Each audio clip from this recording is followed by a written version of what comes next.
Shalom sobat-sobat yang dikasihi Tuhan, ada kabar sukacita yang hendak saya sampaikan kepada Anda semuanya. Sobat-sobat yang dikasihi Tuhan, ada seorang umat yang pernah bertanya kepada saya demikian, "Pastor, apakah kami boleh menerima komuni sebanyak 2 kali dalam satu hari?" Saya menjawab kepadanya, boleh, asalkan yang kedua itu masuk dalam konteks misa. Artinya apa? Menerima komuni yang kedua boleh kita terima, yang penting kita mengikuti misa secara lengkap dari awal sampai dengan akhirnya. Tetapi lalu dia menjawab, ada loh pastor yang mengatakan bahwa tidak boleh menerima komuni sebanyak 2 kali. Kalau kita menerima komuni sebanyak 2 kali, bahkan kita akan berdosa kepada sakramen tersebut.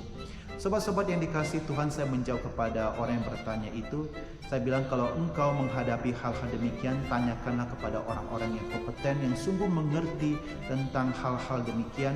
Janganlah akhirnya kita mendapat masukan dari banyak orang, akhirnya kita mengalami kebingungan di dalam kehidupan. Sobat-sobat yang dikasihi Tuhan, ada banyak orang-orang yang menjadi batu sandungan kepada banyak orang, yang mungkin pengetahuan imannya kurang, akhirnya menjadi batu sandungan kepada orang lain, pura-pura tahu, sok-sok tahu, akhirnya menjadi batu sandungan kepada banyak orang. Sobat-sobat yang dikasihi Tuhan, melalui Injil hari ini juga kita belajar bagaimana Yesus pun tidak mau menjadi batu sandungan terhadap aturan pemerintahan yang berlaku pada saat itu, yaitu membayar pajak. Akhirnya dia menyuruh Petrus untuk memancing ikan, dan kalau di dalam ikan itu, kalau dapat ikan, buka mulutnya, dan dia Petrus menemukan 4 dirham, dan Yesus katakan, bayarlah pajak itu untuk dia dan untuk Petrus. Sobat-sobat yang dikasihi, di sini kita belajar bagaimana Tuhan Yesus sendiri, Allah yang menjadi manusia, dia pun taat dan tunduk kepada aturan yang berlaku di dunia. Dan dia tidak mau menjadi batu sandungan terhadap siapapun, tidak ingin menjadi batu sandungan terhadap aturan pemerintah yang berlaku saat itu. Sobat-sobat yang dikasihi Tuhan, kembali pada kehidupan nyata kita. Seringkali di dalam keluarga terjadi pertentangan, percekcokan, selisih paham, karena apa? Masing-masing punya kepentingan. Tetapi kalau di dalam keluarga kita punya satu rencana baik, niat baik, sebagai anggota keluarga, sebagai orang tua atau sebagai anak-anak, mari kita dukung rencana-rencana yang baik itu. Tentu rencana yang baik, bukan rencana yang jahat, supaya apa? Tidak menjadi batu sandungan bagi siapapun.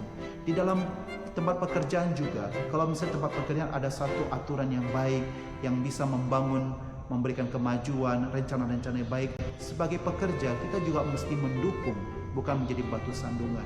Di dalam gereja juga, dalam dewan paroki, dewan stasi, dewan lingkungan atau dewan wilayah rohani, kalau ada rencana bagus, mari didukung, supaya apa? Muncullah kekuatan karena saling bersatu dan tidak saling menjatuhkan dan tidak saling menyalahkan satu sama lain. Kita belajar seperti Tuhan Yesus, yang dia pun sendiri tidak mau menjadi batu sandungan bagi aturan pemerintah setempat yang berlaku pada saat itu. Kita juga dipanggil untuk tidak menjadi batu sandungan bagi siapapun, tetapi sebagai pendukung pada hal-hal yang baik, supaya apa?